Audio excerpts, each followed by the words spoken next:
আসসালামু আলাইকুম। আশা করি সবাই ভালো আছেন।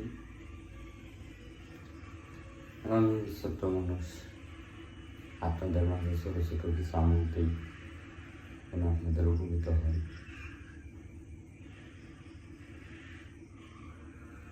পাশাপাশি কাজগুলো করি, কিছু কাজ করি দূর থেকে। তো অনেকেই আমাকে টাকা পয়সা নষ্ট করেন। পরে দেখা যায় কিছু লোক আমার কাছে আসার পরে বলে যে অনেক জায়গায় টাকা পয়সা নষ্ট করছি, টাকা পয়সা দিতে পারবো না, বা কাজের আগে এক টাকা দিতে পারবো না। আসলে ভাই, কাজের আগে টাকা তো খরচের টাকাটা তো লাগে, খরচের টাকা না। আমার পকেট থেকে তো টাকা দিয়ে আপনার কাজ করে দেওয়া আমার সম্ভব না। আমি তো অত বড় ব্যক্তি হই নাই এখনো ভাই যে আমার নিজের পকেট থেকে টাকা দিয়ে আপনাকে কাজটা করে দিব। অনেক সময় অনেক জিনিসপত্র লাগে কাজ করতে গেলে। অনেক সময় কাজ শ্মশানে করতে হয়, গোরস্থানে করতে হয়, কালী মন্দিরে গিয়ে কাজ করতে হয়। এটা তো আপনারা জানেন, এটা তো না জানা কোনো বিষয় না। অনেক নিয়মকানুন পালন করতে হয়। ছোটো ছোটো ছেলে মেয়েদের মাঝে মিষ্টি বিতরণ করা লাগে। তো যাদের সমস্যা, টাকা পয়সা নেই, তারা আমার ভিডিওগুলো দেখে কাজ করতে পারবেন, কোনো সমস্যা নেই। তবে উদ্দেশ্যটা যেন সৎ হয়, সৎ উদ্দেশ্য, ভালো উদ্দেশ্য নিয়ে করবেন, ইনশাল্লাহ ফলাফল পাবেন।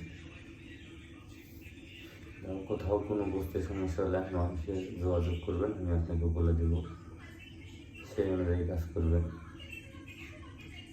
তো আমি আপনাদের মাঝে ছোটো মানুষ, ছোটো ছোটো কিছু কিছু আমল দিই, এগুলো আপনারা নিত্য প্রয়োজনীয় দৈনিক কাজের প্রয়োজনীয় লাগে, আপনারা নিজেরা করেন, বা আমার ভিডিওগুলো দেখে আপনারা নিজেরা চেষ্টা করেন। আমরা তো ছিলাম মাত্র উপরে, আল্লাহ পাক আছে একজন, রিজিকের মালিক সে। 18,000 মাখলুকাতের মধ্যে আমরা মানুষ জাতি একমাত্র রিজিকের চিন্তা করি। আরো যে সমস্ত মাখলুকাত আছে তারা কখনো রিজিকের চিন্তা করে না। যেমন একটা পাখি ফজরের আজান হওয়ার পরে বের হয়, কোথায় যাবে, কি করবে, কি খাবে, রিজিকের মালিক তো আল্লাহ, তার রিজিকের ব্যবস্থা আল্লাহ যেখানে আছে সে সেখানে যায়। আমার সন্ধ্যা হলে ঠিকই তার বাসায় ফিরে আসে, কিন্তু সে কখনো টেনশন করে না যে কালকে কি খাবে। আর আমরা মানুষ জাতি কি করি, কাকে মারবো, কাকে ধরবো, কার টাকা পয়সা লুটপাট করবো, কোথায় চুরি করবো, কোথায় ডাকাতি করবো, কারটা মেরে দেওয়া যাবে, কেউ বলছে কাকে টেনে নিচে নামানো যাবে, আমরা সবসময় ধান্দায় থাকি। তো এসব চিন্তাধারা থেকে সবাই বেরিয়ে আসবেন, আল্লাহর উপরে ভরসা রাখবেন। রিজিকের মালিক আল্লাহ, উনি ব্যবস্থা করেছেন, উনি উত্তম পরিকল্পনা করেন। উনি আপনাকে কি দিবে, কি দিবে না, কি করবেন বা কি হবে, উনি তো ওখানে বসে প্ল্যান করতেছে। তো আমাদের প্ল্যান করার কি দরকার আছে? আমরা সুস্থ স্বাভাবিক থাকবো, নামাজ পড়বো, সত্য কথা বলবো, এটাই তো, আল্লাহর ইবাদত করবো। এর মধ্যে কিছু সমস্যা আছে, সমস্যা ছাড়া কেউ নেই।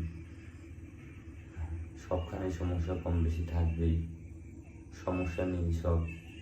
তো আল্লাহ দুনিয়ায় যত সমস্যা আছে তার চেয়ে বেশি সমাধানের রাস্তাও আল্লাহ করে দিয়েছে। তো সেটা আমাদেরকে খুঁজে বের করতে হবে, সেইভাবে চলতে হবে। তাহলে আর কোনো কেউ আমরা বাধাগ্রস্ত হব না, ঠেকবো না। তো যেমন আজকে আমরা অনেকে খাবারের সময় গলায় মাছের কাঁটা দিতে বা আটকে যায়, তো কোনোভাবেই সেটা বের করা যায় না বা নামানো যায় না, বা কি করে পানি পড়া দিলে এটা নেমে যাবে অনেকেই জানি না, বা কি করলে এটা নামবে, বা কি করতে হয় জানি না। অনেক সময় ডাক্তারের কাছে গেলে আপনার অপারেশন করা লাগে। তো তো এর জন্যই আমলটা দিচ্ছি যে এটা আপনি শনি মঙ্গলবার করে মুখস্থ করে নেবেন। যদি কারো গলায় মাছের কাঁটা আটকে যায় তো ভাতের একটা বল বানাবেন ছোট, মানে যেটা আপনি গিলতে পারবেন।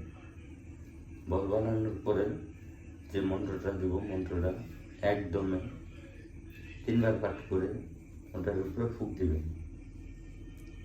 এরকম 3 দমে 9 বার করে ফুঁক দিবেন। ফুঁক দেওয়ার পরে সেটা গিলা খাবেন, ইনশাল্লাহ নেমে যাবে, কোনো সমস্যা থাকবে না। সব কিছু বিশ্বাস ভক্তি রেখে কাজ করবেন, প্রত্যেকটা কাজে সফলতা হবে। যেমন আমার গুরু আমাকে দিয়েছে, গুরু হাতে যদি কিনা একটা দুবলা গাছও দেয় তো সেটাও অনেক কিছু সে তুলে দিয়েছে। সেটা তো হাজার কাজ করার যে বিশ্বাসটুকু থাকে। তো আমি আল্লাহর রহমতে আমার গুরু যেটা আমাকে তুলে দিয়েছে, হয়তো তার কাছে সেটা সামান্য হতে পারে, কিন্তু সেটা আমার কাছে 1 আসমান স্বরূপ বা 7 আসমান স্বরূপ, যেটা ভার বহন করার ক্ষমতা আমার নেই। তো আল্লাহর রহমতে বিশেষ ভক্তি রেখে কাজ করি। এখন পর্যন্ত আমি কোনো কাজে ফেল করি নাই। নিজের কথা নিজের বলা ঠিক না, এই জন্য বললাম যে বিশ্বাস ভক্তি রেখে কাজ করতে হয়। এখন মধ্যে আমি কোনো কাজে ফেল করি নাই। গুরুর নাম স্মরণ করে কাজ করবার করি, গুরু যেভাবে বলে সেইভাবে করি। তার গুরু যতদিন বেঁচে আছে, গুরু তারা দোয়া করবেন যেন গুরুর সেবা যত্নটুকু করতে পারি। তো মন্ত্রটা দিচ্ছি, মন্ত্রটা হচ্ছে আকাশ সমুদ্রের কুয়া কাটা নড়েচড়ে ফলনার গলার কাটা খুশিও করে। এই মন্ত্র হেলিব ঠেলিব তোমার মহাদেবের মাথায় 2 পা মুছিব। মন্ত্রটা আবারও বলছি, আকাশ সমুদ্রের কুয়া কাটা নড়েচড়ে ফলনার গলার কাটা খুশিয়া পড়ে।